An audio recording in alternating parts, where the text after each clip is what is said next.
Bonjour et bienvenue dans le Kick Parade 134. Salut Swan. Salut Erwan, bonjour à toutes et à tous. On va débuter comme d'habitude avec le top 7. Parce que je dis le top 10 à chaque fois, mais il y a le top 7, après il y a les nouveautés, et après il y a le top 3. On va parler aussi d'une petite news qui agite le petit monde des sites de sociofinancement. C'est toi qui as dégoté ça, je t'ai passé à côté. Et puis voilà. Alors, en 10e position, qu'est-ce qu'on a?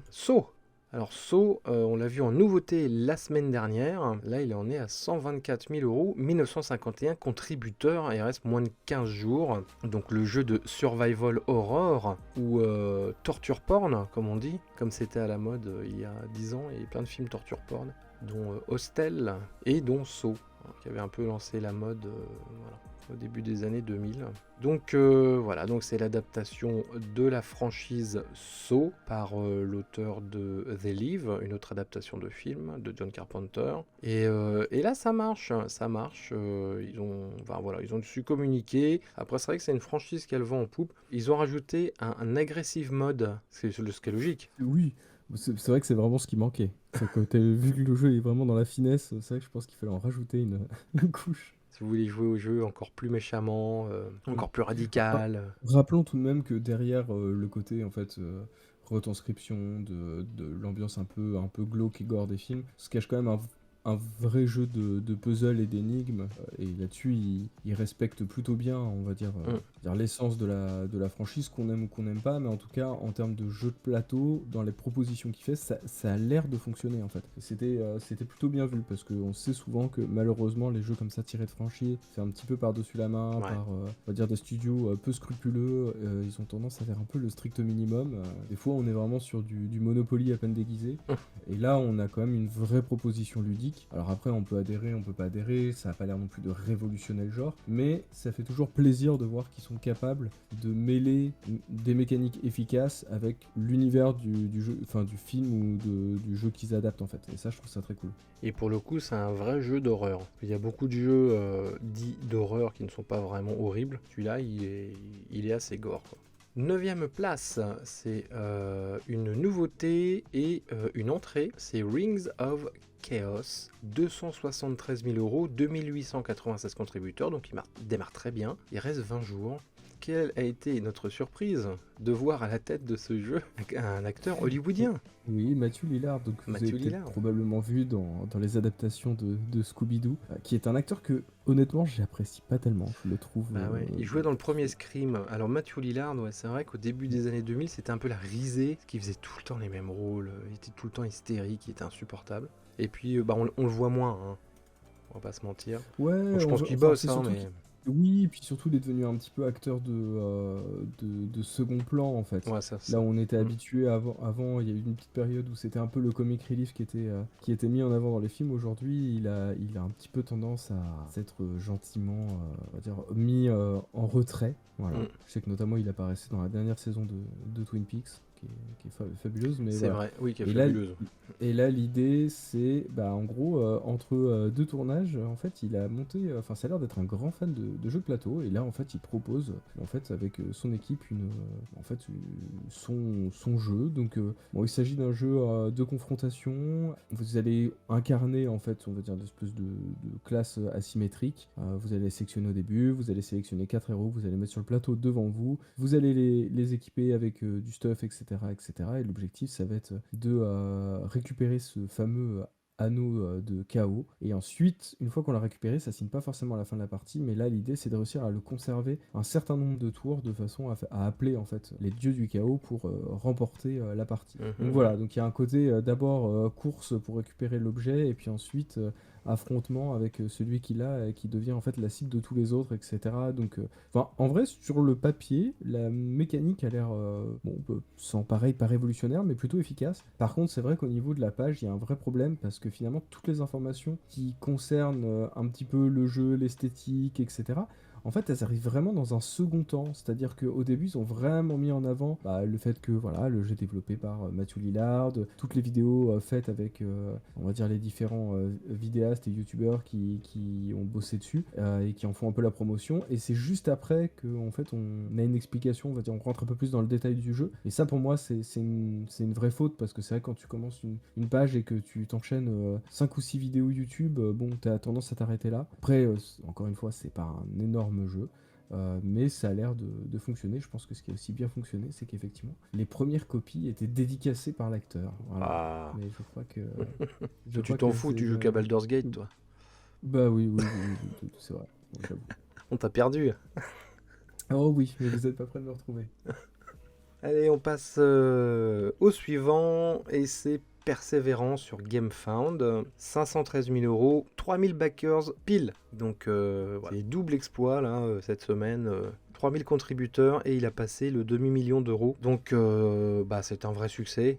C'est un vrai succès, surtout pour une suite finalement, hein, puisque là c'est l'épisode 3 et 4, sur une thématique qui est, moi je trouve très sympa, mais qui n'est pas forcément évidente pour tout le monde. Il y a une espèce de mélange d'Eurogame, de jeux de figurines, enfin de jeux de figurines. Il y a des figurines, il y a beaucoup de figurines, alors est-ce que c'est vraiment nécessaire? Je ne sais pas. En tout cas, elles sont bien jolies. Si t'aimes les dinosaures, c'est chouette. Beaucoup de matériel, beaucoup de composants, c'est un peu un jeu de luxe. Hein. C'est vrai. Mais c'est vrai qu'en plus, dans la proposition, je reviens un peu sur le gameplay, c'est vrai que surtout avec un truc comme ça un peu épisodique, avec un scénario, etc., la facilité, ça serait tellement de partir sur, on va dire du jeu narratif, un peu light RPG, etc., etc. Et en fait, non, eux, ils assument complètement le côté... on va vous faire du pur Eurogames sur la première partie, et puis on va y apporter des subtilités. Ce qu'on rappelle, en fait, c'est vraiment 2 jeux en un, avec un vrai système d'évolution. Si en plus vous aviez les 2 premiers épisodes, vous pouvez jouer à cela indépendamment. Mais c'est vrai que je pense que ça a l'air de vraiment prendre tout son sens en faisant les différentes parties au fur et à mesure, puisque vous allez de la découverte de cet univers à sa maîtrise, et jusqu'à là, on affronte l'ancienne civilisation qui s'y trouvait. Il y a une vraie montée en puissance. Et en fait, tout ça, ça s'illustre aussi par les dinosaures qui au début étaient des menaces, deviennent finalement des ouvriers comme les autres. Puis à la fin, on les équipe avec des gros guns, et puis on va se mettre sur la tronche. Voilà, je trouve que c'est plutôt bien d'avoir pensé comme ça à un système d'évolution de l'univers. Et du fluff, comme on dit. Exactement. Allez, suivant, eh bien, c'est Dracula hein, qui monte cette semaine dans le classement. Dracula, il en est à 238 000 euros, 3125 contributeurs. Ce sont les derniers jours. Ce jeu, on n'a pas été ultra complaisant avec, faut être honnête. Même si je reste persuadé que l'idée est super.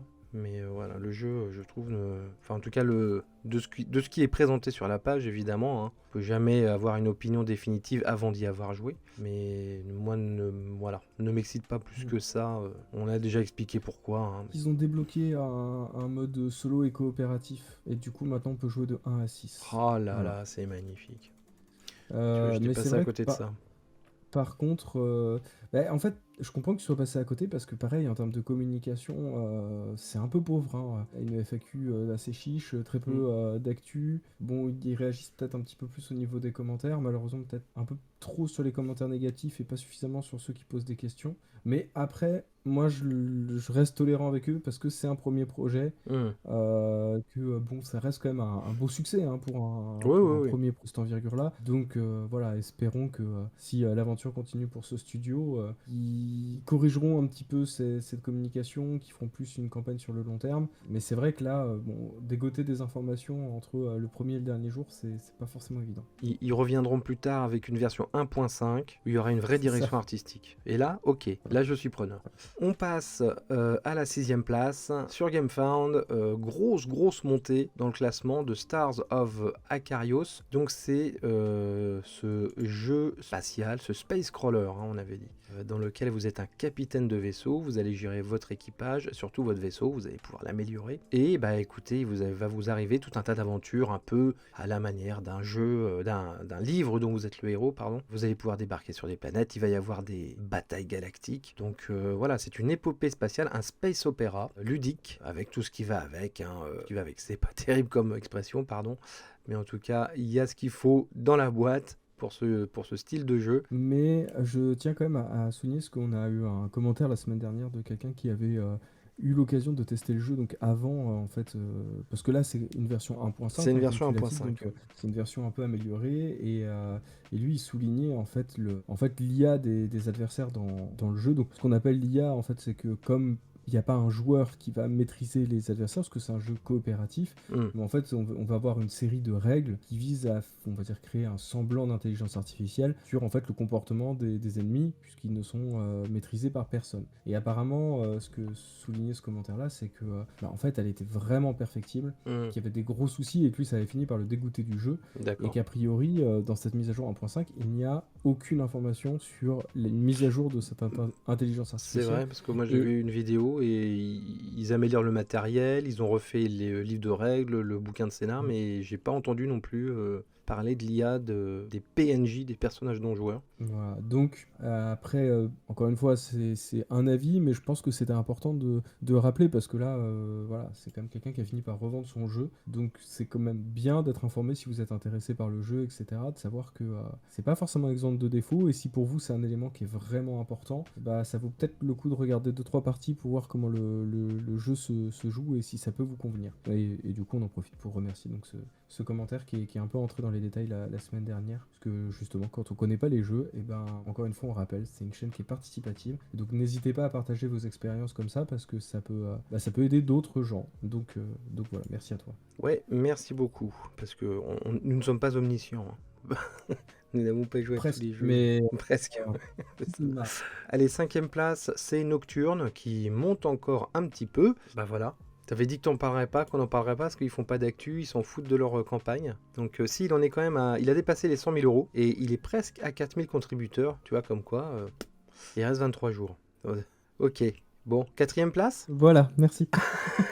J'ai dit que je ne dirais plus rien. Je ne dirais plus rien. Voilà. 4e Quatrième place, c'est The Old King's Crown, qui atteint les 411 000 euros, 5 272 contributeurs. C'est la dernière semaine pour ce très très très beau jeu dans lequel les joueurs vont incarner des héritiers qui vont se disputer le trône après que papa a cassé sa pipe, papa roi. On en a beaucoup parlé, direction artistique absolument admirable. Il y a un Tabletop Simulator, je ne sais pas si on l'avait spécifié, et cette semaine, le Tabletop Simulator s'est enrichi du mode solo. Ça peut être intéressant si vous avez Tabletop Simulator, d'essayer le jeu en solo pour voir ce que ça donne. Et puis il y a des nouveaux modules, il me semble. Ils ont débloqué, le succès du jeu a permis de débloquer je pense, des idées qu'ils avaient de côté, qu'ils voulaient mettre, mais bon, on ne sait jamais si le jeu va rapporter assez pour qu'on puisse débloquer ces nouveaux modules. Donc ça s'appelle, c'est Wild Kingdom, voilà. Wild Kingdom, donc vous avez des petits modules à part. C'est un peu comme dans Witcher, tu sais, t'avais des petites extensions pour faire des variantes de jeu, c'est vachement cool d'ailleurs, parce que du coup, il y a une énorme rejouabilité sur Witcher. Et là, notamment, il y a une ville qui marche. Je trouve ça génial.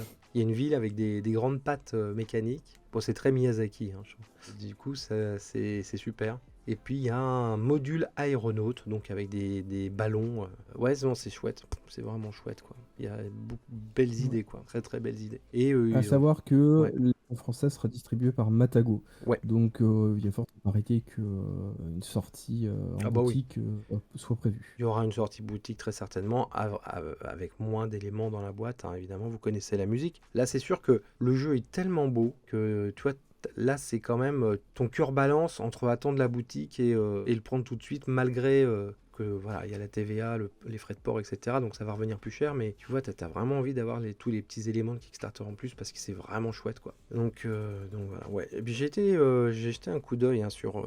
Il a un Instagram, le mec là qui a fait le jeu, qui fait les illustrations aussi, là, Pablo Clark. C'est vraiment très très chouette ce qu'il fait, hein. Très très chouette. Allez, avant de passer aux 3 premiers, quelques nouveautés. Il y a beaucoup... Enfin, il y en a moins que l'année dernière, je vais dire. La semaine dernière, il y a pas mal de petits jeux de cartes et tout, donc on a fait une sélection, hein, on n'a pas tout pris. Il y a pas mal de trucs sur GameFound d'ailleurs, hein. On va aller sur GameFound. Alors, je vais commencer par Singularity Exe. Je crois que tu l'avais repéré d'ailleurs aussi. Tout à fait. Qui est un jeu de cartes pour le coup, hein. On vous a dit qu'il y avait beaucoup de jeux de cartes dans un monde virtuel, hein, c'est ce que j'ai compris. Donc, alors c'est pas ambiance Matrix, hein, plutôt ambiance. Je sais même pas si c'est ambiance japonisante, hein. Bah, il y a un peu de tout. C'est un peu, Je trouve ouais. qu'il y a une ambiance comment dire, mi-manga, mi-comics. Je trouve que t'as certaines cartes où on retrouve un peu une ambiance un peu comics. Je trouve que tout n'est pas réussi, hein. C'est un peu, bah, c'est souvent le Mmh. problème en fait avec ce genre de projet, on va dire avec plein d'illustrations, etc. Ils font appel à différents illustrateurs et forcément, bah, il y a des sensibilités, on va dire, qui nous sont propres et pour certains ça va fonctionner, pour d'autres ça fonctionne un peu moins. Et je suis un peu d'accord avec toi, c'est que je trouve que tout n'est pas réussi. Alors, ils ont utilisé un peu d'intelligence artificielle, mais il y a des illustrateurs. Ils sont servis Mm. surtout pour dégrossir le travail, on va dire, hein. Bon, alors, ce jeu est un jeu d'affrontement. Mhm. Il y a quand même un mode solo et un mode coop, Oui. mais c'est bon, principalement un jeu d'affrontement. Et alors, ce qui est assez original, c'est que on s'attend à avoir un jeu de deck building classique, et en fait non, tu ne pioches jamais de cartes, tu ne défausses pas de cartes, il n'y a pas de hasard. Tu as toutes tes cartes au début, C'est c'est ça. toi qui fais les programmes. Ce qui est très très Mm. cohérent avec la thématique, puisqu'on on joue des programmes qui s'affrontent, enfin en tout cas des avatars qui se lancent des programmes à la gueule. Enfin, c'est ce que j'ai compris. C'est pas ultra clair, mais bon, en tout cas, on se lance des programmes, et donc tout est programmé, bien sûr. Donc vous allez faire toute votre installation, vous avez vos personnages devant, avec des cartes qui leur correspondent, mais évidemment, il y a des choix à faire, hein. C'est pas, il y a quand même du deck building comme on l'entend, c'est-à-dire que vous pouvez faire vos propres choix pour vos combinaisons de cartes. Mais il n'y a pas de pioche et il n'y a pas de hasard. Voilà, ils voulaient enlever totalement le hasard de ce jeu. Est-ce qu'ils ont réussi ou Bah, pas? après, Je ne sais pas, c'est mais ça, c'est vraiment, c'est ce qui distingue ce projet-là, mais ça peut être très casse-gueule. bah, c'est-à-dire que si, ouais, je sais pas. Après, si le jeu, tu vois, le gameplay est pété par des super joueurs, Mm. je sais pas comment ils se débrouillent après. Bon, enfin, je sais pas. Apparemment, ils ont testé, ils avaient des centaines de testeurs, des mecs pros. En fait, toujours appel un peu aux gros joueurs de Magic, hein, pour tester ce genre de jeu. Étonnant. Et, et donc voilà, donc bah, faut tester. En tout cas, c'est ambitieux, Mhm. c'est original, Tout à fait. et puis ça change. Ça change justement du Magic-like habituel. Donc pourquoi pas. Mais moi, je suis pas très fan du monde, de ADA, tout ça. Voilà, ça m'excite pas plus. Après, la mécanique doit être Elle est intéressante à tester, intrigante. hein. Elle a, Ouais. elle a le mérite d'être intrigante. C'est ça. On reste sur GameFound. Alors bah, tiens, on va deux jeux fantastiques, un peu légendaires, mystiques. C'est toi qui vas commencer avec Sea Beast.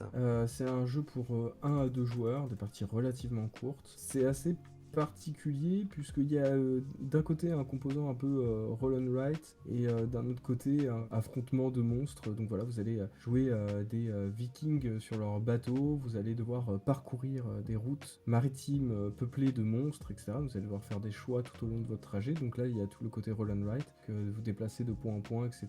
sur on va dire des mers qui vous proposent est-ce que vous prenez une route comment on va dire plus sûre mais qui risque de prendre plus de temps, qui va vous demander plus de ressources, ou est-ce que vous préférez passer par des zones plus dangereuses, etc. Et puis ensuite il y a tout un autre plateau en fait qui symbolise votre bateau avec vos ressources. Vous allez incarner des personnages assez asymétriques et vous allez être attaqué par différentes créatures que vous allez devoir affronter avec toute une série d'événements. Je trouve que sur le papier, pareil, c'est un tout petit jeu pour l'instant. Malheureusement, enfin, il n'est pas encore tout à fait financé, hein, Ouais. avec 160 Mais ça a l'air contributeurs. rigolo, hein. Mais par contre, ouais, je trouve que Mm. pour le coup, je trouve que la mécanique a l'air bah, plutôt originale. C'est pas un gros jeu, mais typiquement Mm. un genre de petit jeu un soir de disette, voilà. Sachant qu'en plus, ils t'ont proposé un vrai mode solo avec tout un système de marchands. Vous allez devoir amener des ressources sur différents points. Donc apparemment, le mode solo se joue vraiment différent du mode coopératif. Donc voilà, ils sont pas trop. Souvent dans ce genre de jeu, il y a un peu de fausses promesses, ils partent sur des composants un peu abusifs, etc. Là, je trouve que ça a l'air d'être, on va dire, à la hauteur de ses ambitions. Bon bah écoute, moi j'enchaîne avec un autre jeu de viking qui s'appelle, toujours sur GameFound, qui s'appelle Gates of Niflheim. Alors là on est dans du dungeon crawler mais version viking. Alors si comme moi vous avez fait un énorme pledge de Hell chez Mythic Game et que vous l'avez bien dans le fondement maintenant, peut-être que vous pouvez vous consoler avec ce jeu dans lequel vous incarnez un groupe de vikings face à l'adversité et au périple. Donc ça marche comme pareil, comme un dont vous êtes le héros, vous avez des pages qui se tournent. Vous mettez les personnages sur le bouquin, il y a des cartes. Elles sont faites, ça sent un peu le logiciel pour maître de jeu de Donjons et Dragons, hein, les cartes, enfin, les tableaux. Sur lesquels évoluent les figurines. Les figurines sont pas mal par contre. Mais moi je trouve que ça change un peu des éternels Heroic Fantasy habituels. C'est vrai qu'il n'y en a pas tant que ça, des trucs comme ça avec des vikings. Il y en a quelques-uns, hein, mais c'est pas si fréquent que ça. Et le jeu est très marqué années 80, même sa couverture, on dirait un dessin de Frazetta. C'est vrai. Ouais, c'est très vintage. Il y a une version standees. comme tu aimes. Voilà, on n'est pas obligé de prendre des figurines, mais franchement, les figurines, je trouve, ont vraiment de la tronche. Voilà, donc je pense que ça peut être sympa, ça peut être sympathique. Un petit jeu de viking, un dungeon crawler viking, enfin un jeu narratif viking. Et la bonne idée, c'est que c'est maximum pour 2 joueurs, ce qui est évident. C'est-à-dire que ce genre de jeu, tu ne joues jamais à plus de 2 joueurs. Donc ils l'ont bien compris, donc ils ont construit la mécanique autour de 2 joueurs seulement, et je trouve que c'est très bien. Et puis c'est ce qu'ils avaient fait dans leur précédent jeu, parce que c'était eux qui avaient fait Escape from Ouais. Stalingrad Z. Z, ouais. Et du coup, on retrouve un peu les mêmes, enfin, on va dire la même ambiance Ouais. avec livre exclusivement à 2 joueurs, une carte qui est très courte, mais avec plein de petits scénarios de façon à ce que ça se renouvelle. Des sessions courtes, mais voilà, ils privilégient, pardon, on va dire des sessions plus courtes, Efficacité. mais plus de renouvellement au fur et à mesure de la campagne. Donc, ouais, C'était marrant parce que c'était l'anti-zombicide, c'était que dans des lieux hyper confinés. Je me souviens ce jeu de zombies là. C'était assez intéressant. Bon bah voilà, c'est tout pour les nouveautés. non, j'en ai une T'en as une toute dernière. Eh ben vas-y. Mais là, on rebascule juste très rapidement sur Kickstarter. Il s'agit de l'extension en fait de Bullet Universe. Donc c'est une espèce de jeu de, alors ils appellent ça un shoot 'em up puzzle action.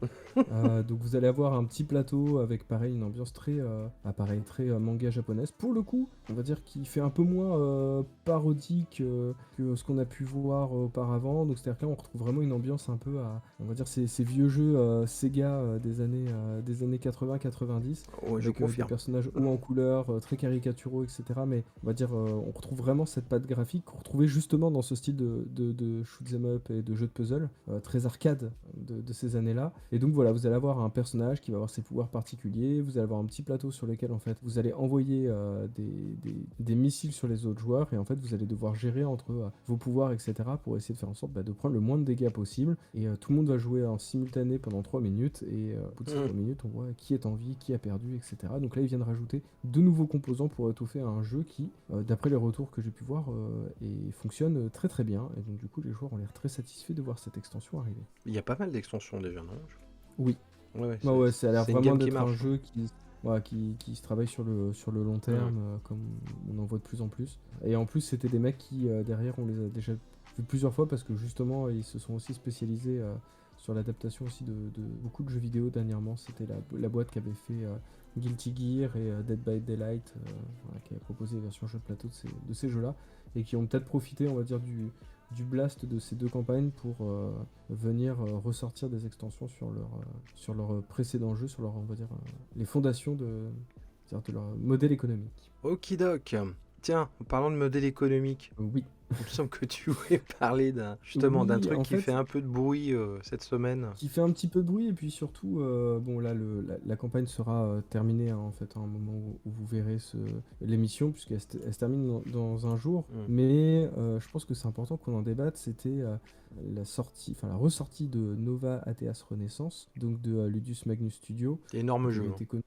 Ouais, énorme jeu, qui avait fait une campagne il y a 4 ans, je crois. Le jeu n'a toujours pas été livré, je crois qu'il commence tout juste les envois pour la VF là maintenant. Je sais qu'il y avait eu pas mal de problèmes au niveau des retards, au niveau des expéditions avec ce studio-là. Alors après, voilà, le problème c'est que leur grosse campagne avait été faite un tout petit peu avant le Covid, puisqu'il y avait eu Assassin's Creed, il y avait eu Black Rose War, et puis il y avait eu celui-ci, qui était sorti à peu près la même année, puis bim, après Covid, augmentation du prix des matières premières, etc. Donc peut-être que ça fait justement partie de ces gros studios qui ont été fortement impactés, mais toujours est-il que, en fait, avec l'accumulation des retards, beaucoup de gens ont demandé le remboursement de jeux qui avaient commencé à être édités, jusqu'à ce que le studio finalement décide, là, il n'y a pas si longtemps que ça, de ne plus accepter le remboursement des campagnes précédentes. Mais la question qui se posait notamment, on va dire, parmi les joueurs, c'est de se dire, est-ce que cette campagne en fait ne vise pas en fait à vendre justement ce surplus en fait qui a finalement a été remboursé, de façon à se retrouver à l'équilibre d'un point de vue économique. Mais effectivement, ce qui fait aussi grincer des dents, c'est de se dire que les gens qui vont participer là à cette campagne là tout de suite vont recevoir leur jeu quasiment en même temps que ceux qui ont pledgé le jeu il y a 4 ans. Et c'est vrai que ça fait un peu grincer des dents. Alors ce qui est assez intéressant, c'est que pour le coup, autant d'habitude ce genre de sujet, ça fait vraiment un vrai lever de bouclier quand on va dire, quand ils déterrent ce genre de truc.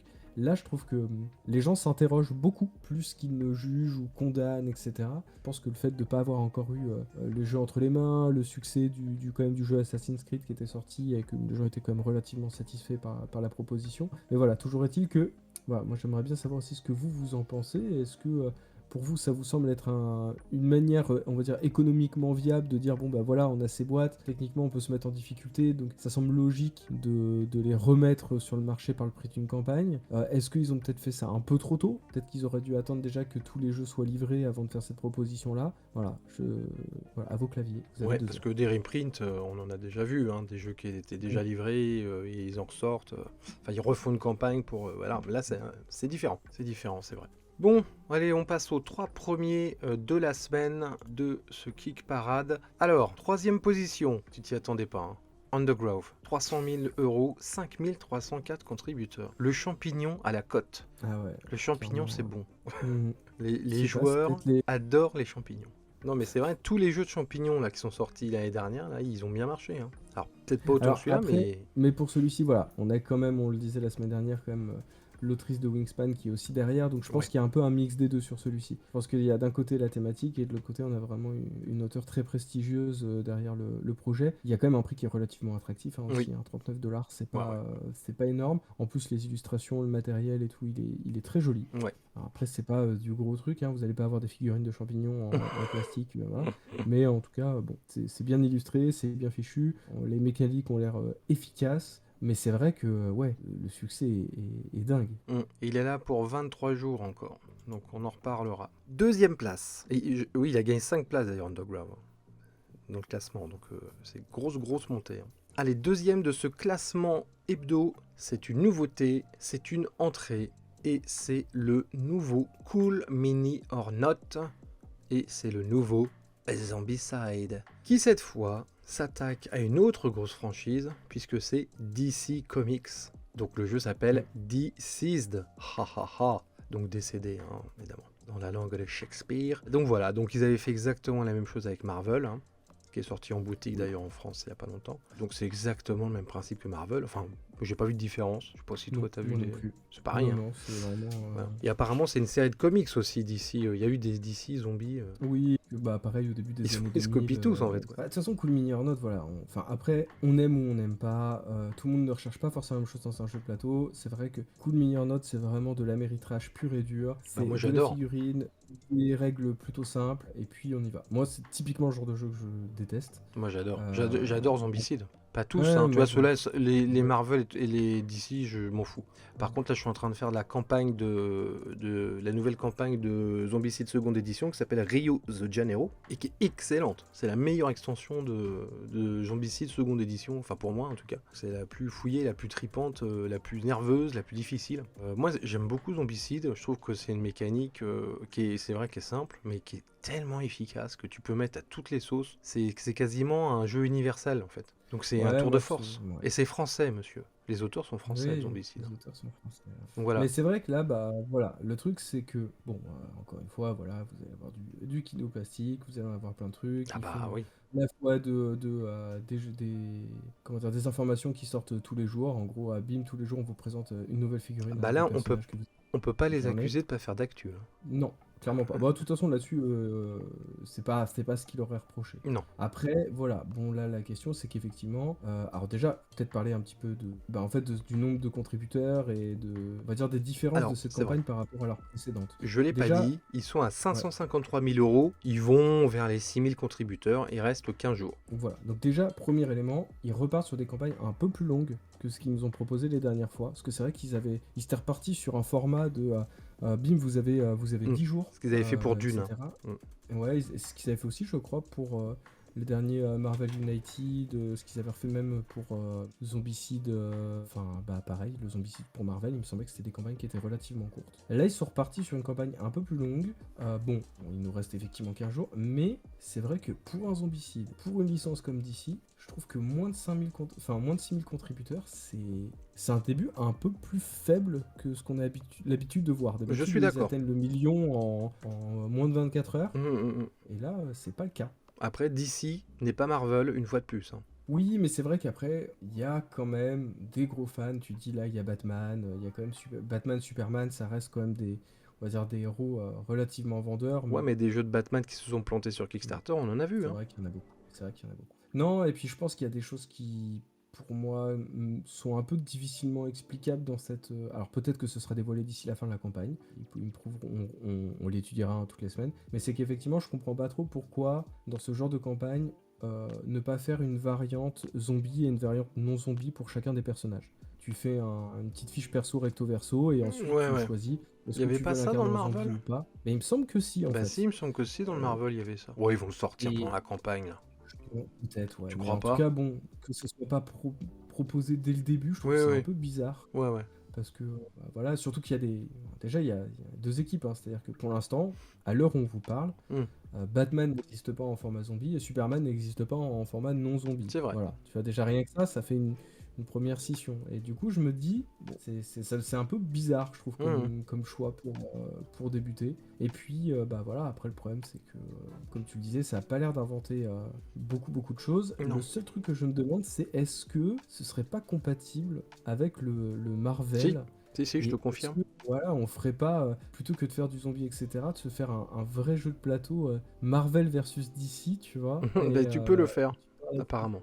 Tu peux le faire, ouais. Tu peux. Bon, après, Zombicide, ils ont su quand même. On dit, ah, c'est Zombicide, toujours la même chose. Rappelle-toi de dernier Zombicide qui était une espèce de Defense Tower un peu oriental. Ils ont quand même Oui, pris des risques. Là, les Zombicides seconde édition qui sortent, les extensions, c'est assez différent. Maintenant, c'est des vraies campagnes où tu as des objectifs, tu as des cartes que tu retournes, il se passe des trucs. C'est moins le Zombicide basique qu'on a connu avant. Alors là, j'ai l'impression que ouais là c'est plus du basique mais bon. Mais en tout cas c'est aussi une licence qui s'est quand même évoluée. Et Cool Mini or Not, je trouve, est une compagnie bon bah qui fait du fric, qui fait de la grosse franchise, mais qui sait aussi qui prend des risques quand même encore. Exemple Mordred qu'on a vu il y a quelques mois, qui était tiré des légendes arthuriennes où il y avait vraiment une prise de risque artistique. C'était pas une franchise. Et là, ils ont annoncé, ils ont fait tout un tas d'annonces. Là, ils ont fait une espèce de colloque. Ils ont fait tout un tas d'annonces. Alors, il y a des grosses franchises. Il y a une nouvelle extension de Zombicide seconde édition qui va se passer à Paris. Je sais pas si tu avais vu. Ça va être Zombicide Paris. Ce qui est un peu logique, hein, c'est les auteurs français. Donc, il va y avoir un nouveau jeu de Game of Thrones, un nouveau jeu de figurines qui est cette fois de l'escarmouche. Et surtout, il y a un jeu qui a été annoncé, c'est God of War. Voilà, alors là, je t'explique pas le kilo plastique, tu vas encore gueuler. Mais il y a eu aussi l'annonce de plusieurs jeux qui étaient justement pas des franchises, pas des gros trucs. Et voilà, et malgré que ça soit une très grosse boîte, Cool Mini or Not, je trouve qu'ils continuent quand même à prendre des risques, à donner des chances à des projets un peu plus, on va dire, bancals en termes de notoriété. Et alors qu'ils sont pas Tiens, bah obligés de le pareil, faire. c'est vrai qu'en termes de prise de risque, c'est quand même un des rares à avoir aussi doublé les frais de port après la campagne Ah et oui, oui. avoir pris un peu les Ah gens à oui, la oui, non mais... gorge. Parce qu'il y Non, avait ouais. eu un peu ce scandale aussi il y a quelques années, et c'est vrai qu'aujourd'hui, il y a aussi beaucoup de gens qui vont un petit peu à reculons ou qui se méfient un peu des projets Ah comme oui, Mini ils or ont Not, abusé. parce qu'effectivement, déjà, ils ont des frais de port qui sont assez élevés, mais en plus, il y en avait sur certaines campagnes, là, il y avait eu un peu la mauvaise surprise de Ouais, voir que, alors que tu attends ton jeu, et ben en fait, on te demande de le doubler, on et te en fait, il y avait matraque. des jeux où tu te retrouvais quasiment à rajouter, à payer le jeu le double de son prix, puisque en Bah, il me fait, semble que c'était voilà. Marvel, pas Zombicide Marvel, je crois, hein, d'ailleurs. Ouais, c'est possible, ouais. Et du coup, là, on arrivait sur des choses qui étaient assez, Oui, oui, oui, non mais je monumentales. suis d'accord avec tout ce que tu dis, hein. Mais artistiquement, il se passe encore des choses là-bas, je trouve. C'est vrai. Moi, je suis pas, enfin voilà, c'est pas un studio de cœur, mais Hmm. je suis capable de, j'admets ce point-là, mais c'est vrai que bon, je suis pas vendeur, et puis en plus, j'avais promis à quelqu'un hier, enfin la semaine dernière, qui me disait dans les commentaires, ah, je sais pas comment faire pour ne pas craquer, donc j'espère t'avoir donné Ah, c'est plein ça, t'es en d'arguments pour ne pas mission en fait. craquer. Voilà, c'est ça. Avec un peu de mauvaise foi, évidemment. Bon, en tout cas, on est tous les deux d'accord pour dire que c'est un démarrage un peu décevant Oui. pour ce que c'est, hein. Et ben, qu'est-ce qui est premier alors? Qu'est-ce qui est premier de Kick Parade quand un Cool Mini or Not Qu'est-ce n'est qui a pas premier? battu DC Comics? On est tout perdu là d'habitude, on est habitué à ce que ça soit Zombicide qui soit premier tout le temps. Et ben, c'est une vraie surprise, les amis, c'est Kelp. Vous savez Kelp, ce petit jeu, on vous en a parlé en nouveauté la semaine dernière. Shark vs Octopus, donc un jeu pour 2 joueurs, asymétrique, qui est une chasse. Le requin chasse la pieuvre essaye de se cacher. Et ben c'est premier de Kick Parade cette semaine. Alors, je fais 7349 juste, contributeurs. je Ouais, fais juste une petite précision. Exceptionnellement, on a enregistré l'émission un peu plus tôt que d'habitude. On l'enregistre mercredi c'est soir. vrai. Donc il y a forte probabilité pour que samedi, au moment où vous voyez l'émission, que Zombicide passe devant. voilà, Zombicide Il y a soit des passé chances. devant. Ouais, Il y a il y a des même chances. 99% de chances pour qu'il soit passé devant. Mais à l'heure où on Donc c'est fait pas la peine de gueuler, ouais, il l'émission, est pas vrai, il est premier. voilà. Voilà, donc au moment où nous on le fait, voilà, sachez-le, il y a eu un moment sur Kickstarter où un jeu de pieuvres contre des requins a battu DC Comics. Sachez-le. C'est beau. C'est la revanche de la nature sur le plastique, hein. C'est ça qui C'est va nous ça. sortir. J'ai rien dit, je vous laisse tirer vos propres conclusions. Bon, 485 000 euros. Alors putain, là, pardon. Ils sont refaits là. T'as te rends compte, le jeu il va pas être. Bon, le jeu il est sympa en termes de matos, hein, mais c'est pas non plus. Tu vois, c'est Non, pas un c'est pas investissement de révolutionnaire. dingue Mais pour le produire, hein. Là, c'est après, un les peu le jackpot mécaniques là, sont hein. plutôt originales. On Mm. avait vraiment souligné ce côté un peu asymétrique qui avait l'air d'être assez cool. Mm. Et puis, bon, les illustrations sont jolies. Les deux gameplays ont l'air assez intéressants. Voilà, la proposition est originale et ça fait toujours un peu plaisir quand tu vois que voilà, tu passes de nouveauté à premier en moins d'une semaine pour ce genre de jeu. C'est assez fou, quoi. Ouais, c'est vraiment. Bah, c'est bien, c'est une belle histoire. Et Mm. alors, attends, ils envoient des cadeaux, hein. Ils ont indiqué qu'ils allaient envoyer. Alors, je sais pas, il faut faire un concours, il faut regarder dans les actus. Mais à mon avis, il faut être contributeur. Et, ils se sont servis de requins Lego pour le prototype. Et donc, ils les envoient. Tu peux gagner ton requin Lego avec lequel ils ont testé le jeu. Il y en a 10 apparemment. Bon, voilà, c'est plus un clin d'œil, hein, qu'un vrai cadeau, évidemment. Mais je trouve que l'idée est rigolote. Tu vas avoir un petit morceau d'histoire du développement du jeu, en fait. Donc je C'est trouve que vrai. c'est une super belle idée. Moi j'avais pas vu Oui. ça avant. Et donc voilà, donc ce jeu il est chouette. Je trouve qu'il y a un bon esprit sur cette campagne. Et je trouve ils méritent leur première Ouais, place. Et ça fait du bien à Kickstarter quand ce genre oui, de jeu totalement. marche. Parce que c'est Surtout qu'en plus, voilà, pour ça que ça ça a été leur créé assure en plus Kickstarter. puis là, ça leur assure une sortie boutique. Mm. Donc ça veut dire, c'est en plus un jeu qui, même en boutique, va pas coûter excessivement cher. Parce que souvent, en fait, il y a un petit peu ce blocage de. Des fois, il y a des Ouais. jeux, ils font des composants de luxe, etc. On en avait parlé notamment avec Mathieu, hein, de la boutique Le Troll Savant, qui nous avait dit que des fois, il se retrouvait avec sur les mains des jeux où sur Kickstarter, il y avait un tarif indiqué, mais en fait, ce tarif en boutique, il a pas de sens. Parce qu'autant sur les projets participatifs, tu vas inviter des gens qui sont vraiment fans de cet univers, ouais, mais dans une boutique, tu dois toucher, on va dire, une population qui est beaucoup plus vaste. Et c'est vrai que souvent, les tarifs appliqués peuvent être un véritable handicap. Là, typiquement, voilà, ces genres de petits jeux, il y a vraiment moyen de le retrouver en boutique pour pas trop cher, on l'espère. Même si c'est pas la version ultra de luxe, machin, etc. C'est le genre de truc qui peut fonctionner, surtout quand on sait effectivement, comme tu disais tout à l'heure, qu'aujourd'hui, une grande majorité des joueurs jouent beaucoup à deux, en fait. C'est le jeu parfait, en fait. Bah ouais, et puis vous pouvez toujours piquer le requin en Lego de votre enfant pour pallier à l'absence de la figurine dans la version boutique. Bon, remarquez, elle sera peut-être, hein, la figurine dans la version boutique, j'en sais rien. Et bien voilà, on a fait le tour, enfin presque le tour de tout ce qui se passe. Merci de nous avoir suivis. Pensez au pouce, à l'abonnement si vous n'êtes pas abonné, à commenter si vous avez des infos ou des remarques sur les jeux dont on a parlé ou des jeux justement dont on n'a pas parlé. Merci Swan. Eh bien, merci Erwan, merci à toutes et à tous, et puis moi je vais retrouver mon paladin occultiste sur Baldur's Gate. Et je vous dis à la semaine prochaine. Eh bien, bon jeu!